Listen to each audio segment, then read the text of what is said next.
मित्रांनो, गणपती बाप्पा मोरया, मंगलमूर्ती मोरया. बाप्पाच्या कृपेने तुमच्या सर्व इच्छा मनोकामना पूर्ण हो. आज मी तुम्हाला ज्येष्ठा गौरीची कथा सांगणार आहे. त्यामुळे व्हिडिओ स्किप न करता शेवटपर्यंत जरूर बघा. आणि चॅनलवरती नवीन असाल तर चॅनलला लाईक करा आणि सबस्क्राईब देखील करा. आणि तसेच कमेंटमध्ये गणपती बाप्पा मोरया जरूर लिहा, जेणेकरून आपल्याला देखील भगवान श्री गणेशांचा आशीर्वाद हा प्राप्त होईल. मित्रांनो, खूप पुरातन काळातील एक कथा आहे. एका नगरामध्ये एक नरहरी नावाचा ब्राह्मण राहत होता. तो खूप गरीब ब्राह्मण होता. तो दारोदारी भिक्षा मागत असे आणि मिळणाऱ्या भिक्षेतूनच त्याचा उदरनिर्वाह चालत असायचा. तो देवाची मनोभावे पूजा करत असे. कष्ट करायला तो कधी मागे पुढे पाहत नसे. कोणत्याही सणासुदीला देखील गोडधोड बनवण्यापुरतं देखील धान्य त्याच्या घरी नसायचं. त्याच्या घरी 18-20 दारिद्र्य होतं. त्यामुळे तो खूप दुःखी होता. त्याच्यामुळे नेहमी येत असे की आपल्याकडे देखील इतरांसारखे धनधान्यांची समृद्धी असावी, आपली मुलं देखील लाडाकोडात वाढावी. पण असं काहीच नव्हतं. पावसाचे दिवस चालू होते. भाद्रपद महिना आला. त्यांच्या गावात सगळीकडे आनंदाचं वातावरण होतं. घरोघरी गणपती आले होते. आता गौरी देखील येणार होत्या. रस्ते बायका दृष्टीस पडू लागल्या, घंटा वाजू लागल्या. हे ते ब्राह्मणांच्या मुलांनी पाहिलं. मुलं घरी आली आणि आईला सांगितलं, आई आई आपल्या घरी पण गौराई आण ना. आई म्हणाली, बाळांनो, गौरी आणून काय करू? तिच्या पूजापत्री केली पाहिजे, घावन घाटल्याचा नैवेद्य दाखला पाहिजे. आणि आपल्या घरात तर काही नाही.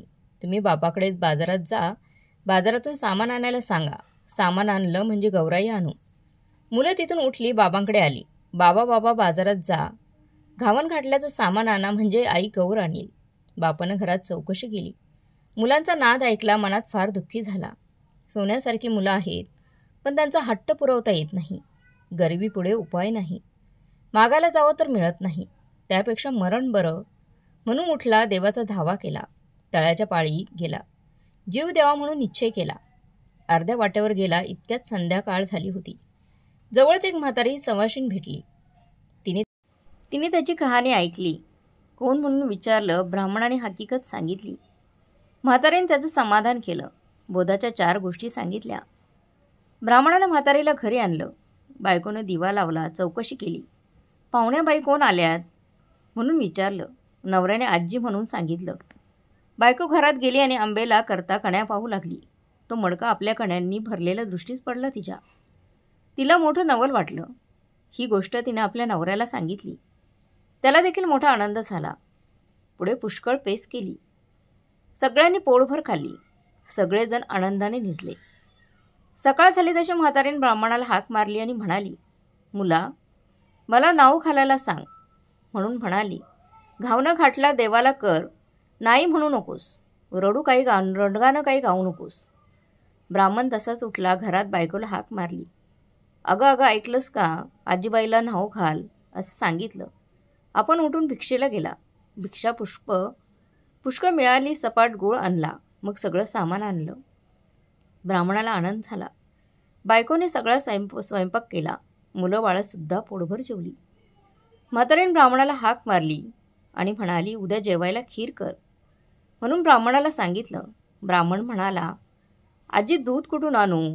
तशी म्हातारी म्हणाली, तू काही काळजी करू नको. आता उठ आणि तुला जितक्या गाई म्हशी पाहिजेत ना, तितके तू खुंट पेर. तितक्या दावीवाणं आण तू.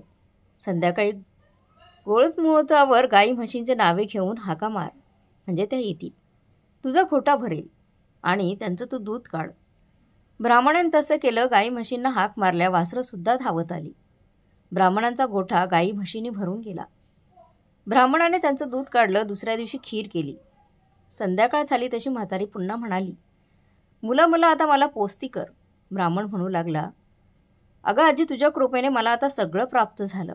तुम्हाला पोस्त कसं करू? तुम्ही गेलात म्हणजे सर्व नाहीसं होईल. म्हातारी म्हणाली, तू काही घाबरू नको. माझ्या आशीर्वादाने तुला काहीही कमी पडणार नाही.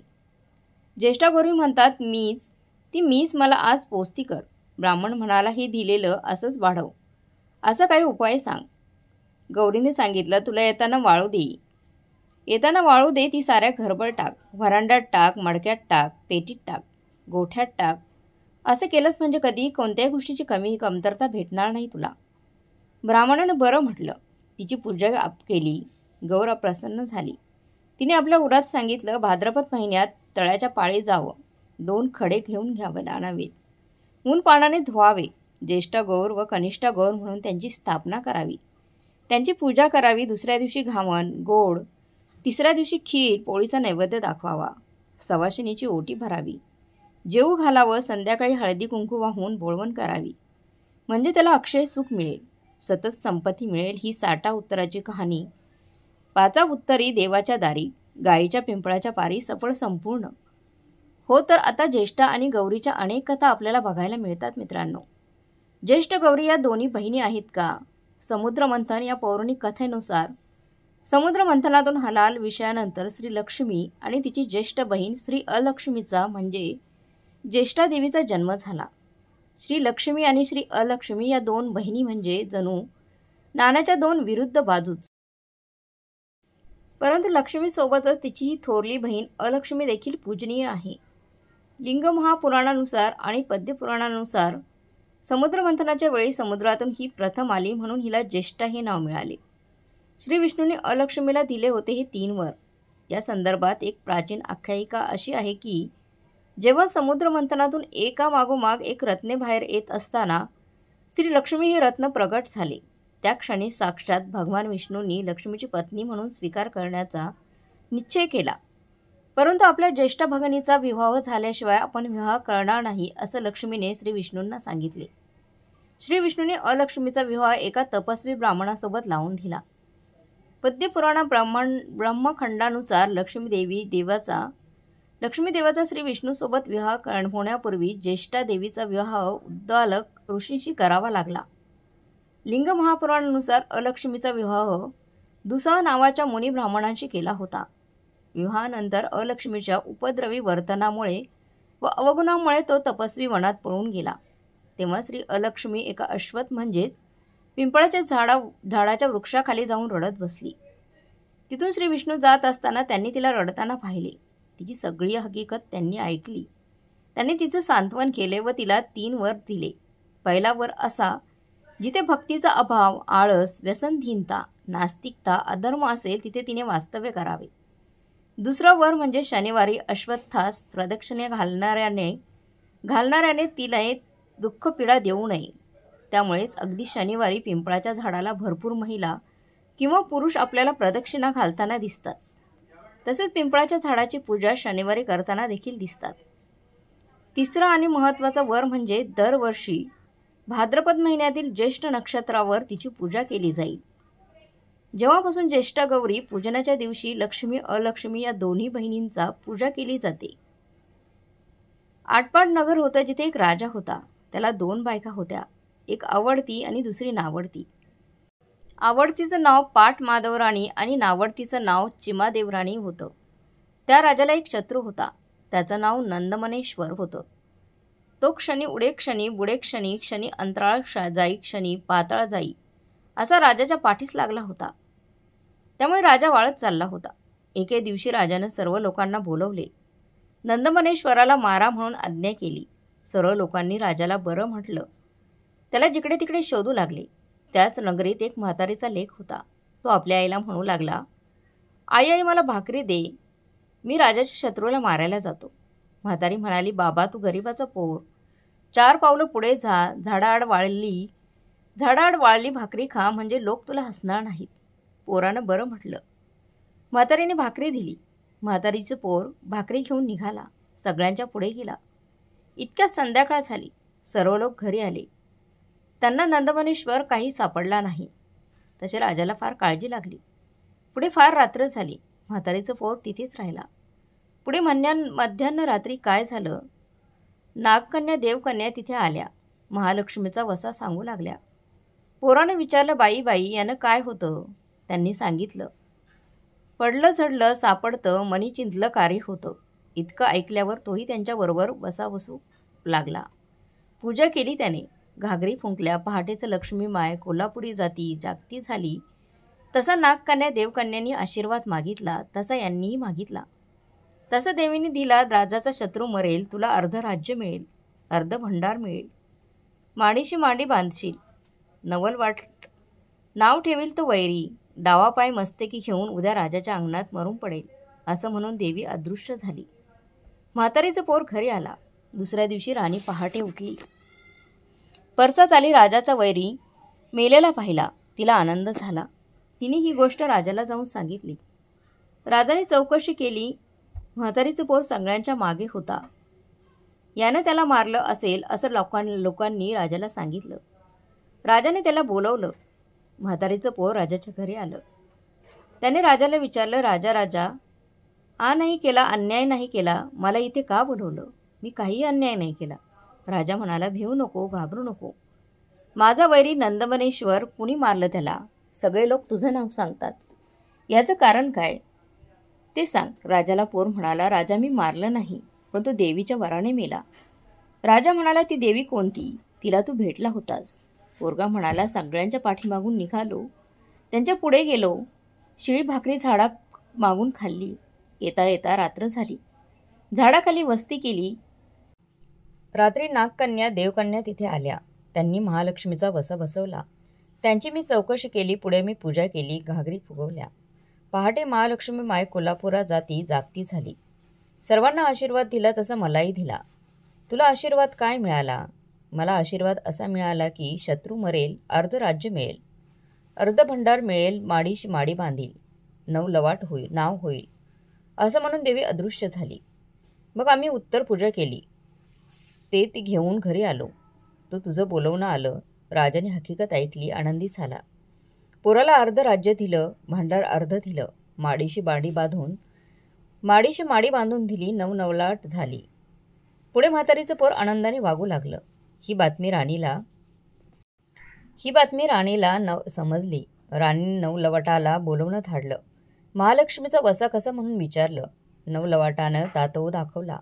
तिला सांगितलं, अश्विन मास पहिली अष्टमी येईल त्या दिवशी 16 सुतांचा तातव तेल हळदाला न करावा.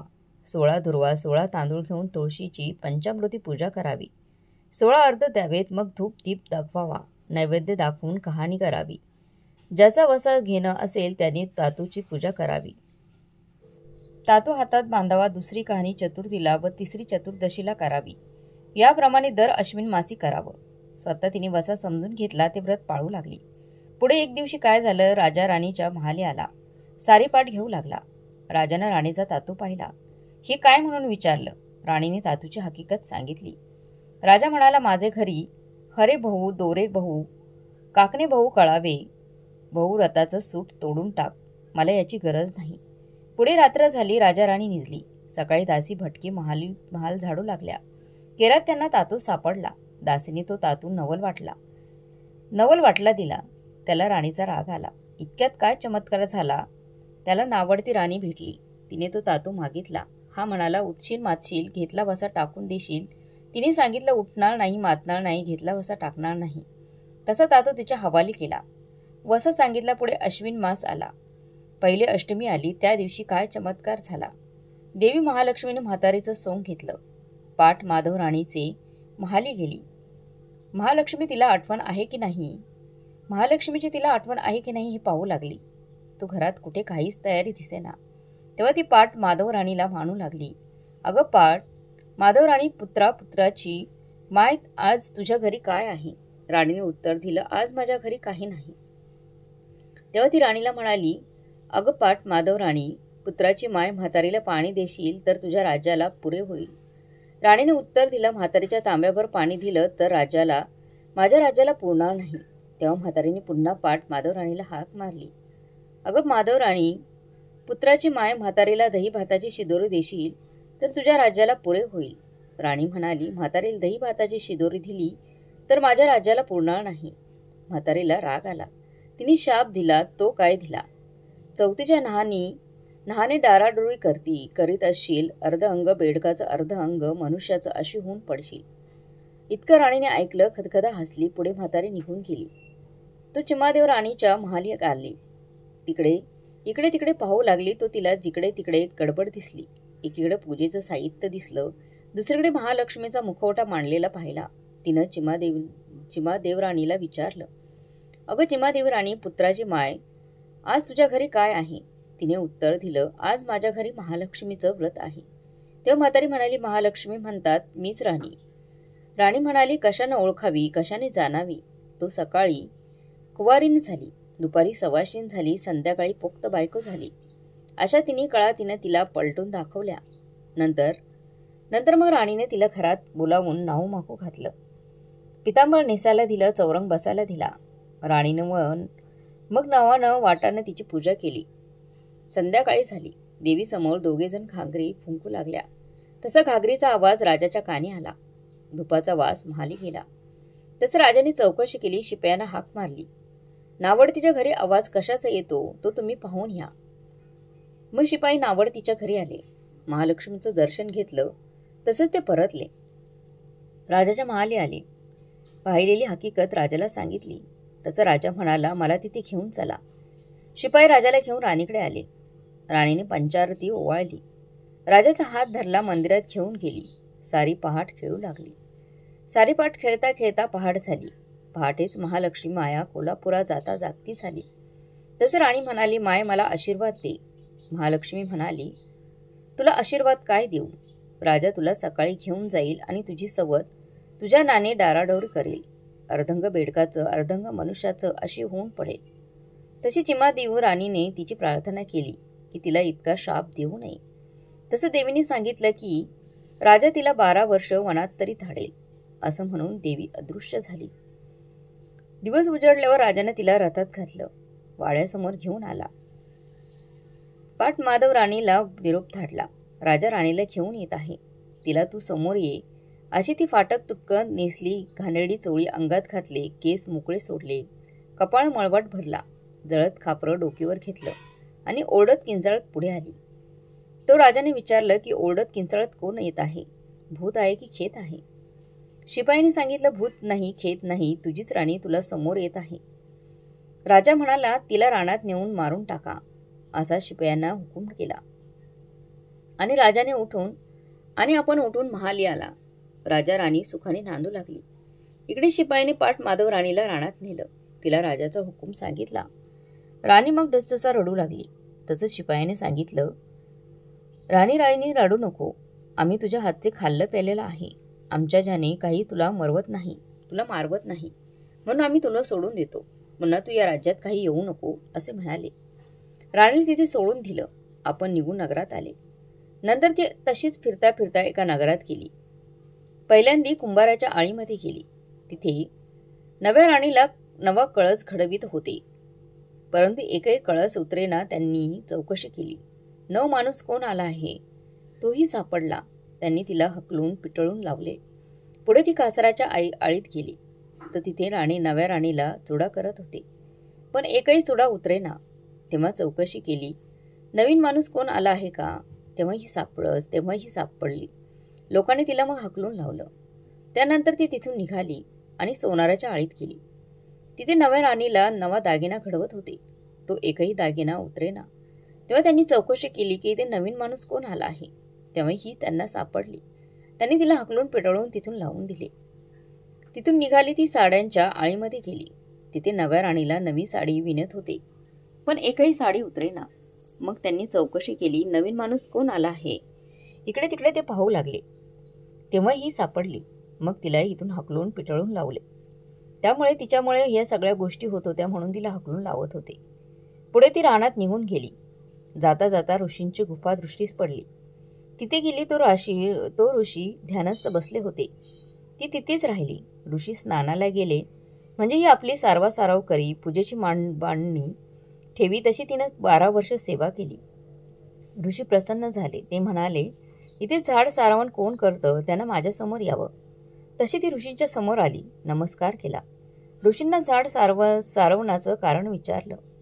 ती म्हणाली, अभय असेल तर सांगते. ऋषींनी अभयरान दिलं. राणीनं पहिल्यापासून हकीकत सांगितली. ऋषींनी पुस्तक वाचून पाहिली. तो तिच्यावर महालक्ष्मीचा कोप आहे असं समजलं. ऋषींनी तिच्याकडून महालक्ष्मीची पूजा करून घेतली. रात्री घागरी फुंकवल्या. पहाटे महालक्ष्मी माय कोल्हापुरी जाती जागती झाली. तसं मग राणीने आशीर्वाद मागितला. देवी रागवली होती. ऋषींनी देवीजवळ क्षमा मागितली. तेव्हा देवीनं उशाप दिला. या झाडाखाली सगळी तयारी कर, पाय धुवायला पाणी ठेव, चंदनाची ओटी ठेव, फराळाची तयारी कर, कापुरी विडा ठेव, वाळ्यांचा पंखा ठेव, त्याला सगळ्याला तुझ्या हाताचा वास येऊ लागेल. राजा इथे आज उद्या येईल. तहाला असेल त्याचे शिपाई थंड पाण्याचा शोध करतील. तहानलेला असेल त्याचे शिपाई थंड पाण्याचा शोध करतील. तेही असली सगळी तयारी पाहतील. राजाला जाऊन सांगतील. नंतर राजा इथे येईल. त्याप्रमाणे दुसऱ्या दिवशी तिथे राजा आला. थंडगार छाया पाहिली. स्वस्त बसून विश्रांती घेतली. नंतर पाय धुतले. पोटभर फराळ केला, पाणी प्यायला, कापुरी विडा खाल्ला, आत्मा थंड केला. पुढे राजाने शिपायाला विचारलं, इथं मी पाणी प्यायलो, फराळ केला, विडा खाल्ला, याला सगळ्याला पाट माधव राणीचा हाताचा वास कसा आला? शिपाई म्हणाले, अभय असेल तर सांगतो. राजाने अभय दिलं. तेव्हा शिपाई म्हणाले, आम्ही तिच्या हातचं खाल्लं प्यायलो, आमच्याच्याने काही तिला मारवलं नाही, म्हणून आम्ही तिला सोडून जंगलात तसंच दिलं. राजा म्हणाला, असं असेल तर तिचा आसपास शोध करा. शिपाई निघाले. ऋषींच्या गुफा पाहिल्या, तिथेही सापडली. राजाला जाऊन शिपाईने सांगितलं. राजा उठला, ऋषींच्या गुफेत गेला, त्यांचं दर्शन घेतलं. ऋषींनी ओळखलं, त्याला सगळी हकीकत सांगितली. पुष्कळचा बोध केला. राणीला नमस्कार करायला सांगितलं. नंतर तिला हवाली केलं. तसं उभयंतांनी ऋषींना नमस्कार केला. त्यांनी त्यांना आशीर्वाद दिला. पुढे राजानं तिला रथात घातलं, आपल्या नगरी घेऊन आला. बाहेर उभं केलं. राणीला निरोप पाठवला. राजा पाट माधव राणीला घेऊन येत आहे. त्याला तू समोर ये अशी राणी न्हाली, माखली, पितांबर नेसली, शाल जोडी पांघरली, अलंकार घातले. नगराच्या नारी बरोबर घेतल्या आणि वाजत गाजत राणी समोर गेली. राजाने विचारलं, वाजत गाजत कोण येत आहे? नागकन्या की देवकन्या? तसं शिपाईने सांगितलं, नागकन्या नाही, देवकन्या नाही, तुझीच राणी तुला सामोरी येत आहे. तेव्हा राजा पाट माधव राणीला म्हणाला, तू जर अशी सामोरी आली असतीस तर तुला इतके हाल भोगावे लागले नसते. राणी उगीच बसली. राजाने चिमादेवीला राणीला उचलून रथात घेतली आणि दोघीसह वाजत गाजत आला. भगवान शिवाचं पुत्र गणेशाचं लग्न प्रजापती विश्वकर्माच्या रिद्धी आणि सिद्धी नावांच्या 2 मुलींबरोबर झाली. असे सिद्धीपासून क्षेम आणि रिद्धीपासून लाभ नावाची मुले झाली. लोक परंपरेमध्ये याला शुभ लाभ असे म्हणतात. गणेशाचं लग्न देखील अतिशय रोचक परिस्थितीमध्ये झाले होते. असे त्यांचे लग्न होत नव्हते. या लग्नाची देखील चर्चा सर्व पुराणांमध्ये मनोरंजक पद्धतीने आपल्याला बघायला मिळते. गणपतीच्या पूजेत कोणत्या वस्तू अर्पण केल्या पाहिजे आणि कोणत्या निषिद्ध मानल्या जातात हे आपल्याला सर्वांनाच माहीत आहे. गणपतीच्या पूजेमध्ये तुळशीचा वापर करणे निषिद्ध मानले जाते. पण त्यामागील दंतकथेबद्दल तुम्हाला माहीत आहे का? पौराणिक कथेनुसार राजाची कन्या तुळस लग्नाच्या इच्छेने तीर्थयात्रेवर निघाली. तीर्थयात्रेदरम्यान तुळशीने पाहिलं की गणेशजी गंगेच्या किनाऱ्यावर तपश्चर्या करत होते. पौराणिक कथेनुसार भगवान तपस्येत विलीन होते. त्यांच्या शरीरावर चंदन लागले होते. गळ्यात रत्नांची माळ होती. कमरेत रेशमचे पितांबर गुंडाळलेले होते. ते एका सिंहासनावर बसून तपश्चर्या करत होते. गणपतीचे ते सुंदर स्वरूप पाहून तुळशी मंत्रमुग्ध झाली. तिने त्यांच्याशी लग्न करण्याची इच्छा व्यक्त केली. गणपतीची तपश्चर्या भंग झाली. भगवान गणेश हे पाहून संतप्त झाले आणि तुळशीचे हे कार्य अशुभ असल्याचं वर्णन केले. तुळशीचे हेतू जाणून घेतल्यानंतर ते म्हणाले की मी ब्रह्मचारी आहे आणि त्यांच्या लग्नाचा प्रस्ताव फेटाळून लावला. हे ऐकून तुळशी संतापली आणि संतापून तिने भगवान गणपतींना शाप दिला की तुझे एक नाही तर 2 विवाह होतील. यावर भगवान गणेशाने मग तिला एक शाप दिला की तुझं लग्न ना एका राक्षसासोबत होईल. हे ऐकून तुळशीने गणेशाची माफी मागितली. तेव्हा गणेशजी म्हणाले की तुझे लग्न शंखचूर्ण नावाच्या राक्षसाचे होईल, पण तू रोपाचे रूप धारण करशील. ते म्हणाले की कलियुगात तुळशी जीवन आणि मोक्ष देणारी असेल तू, पण तुझा वापर माझ्या पूजेत करणे निषिद्ध असेल.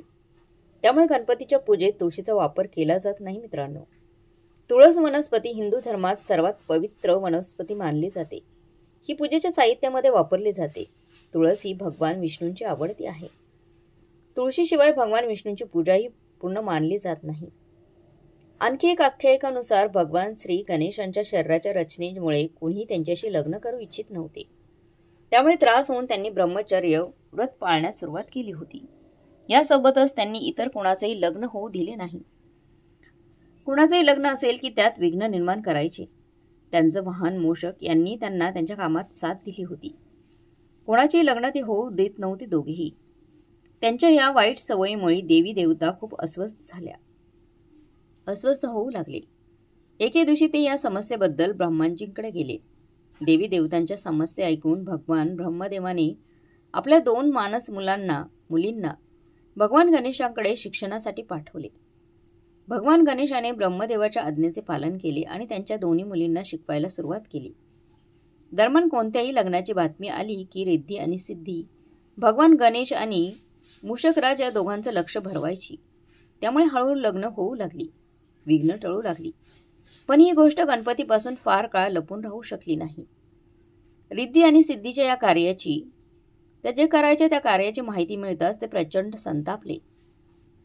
त्यांना खूप राग आला. ते रिद्धी सिद्धीला शाप देणार होतेच तेव्हा ब्रह्माजी तिथे पोहोचले आणि त्यांनी भगवान गणेशाला रिद्धी सिद्धीशी लग्न करण्याचे सुचवले.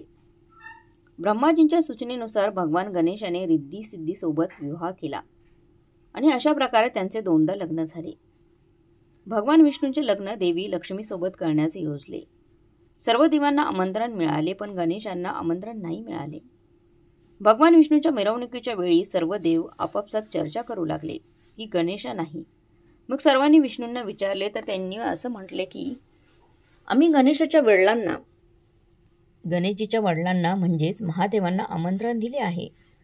जर गणेशाला आपल्या वडिलांसोबत यायचं असेल तर येतील. आले असते. तर काही जण म्हणू लागले की ते जास्त खातात. ते आले तर त्यांना घराच्या संरक्षणासाठी बसून देण्यात येईल.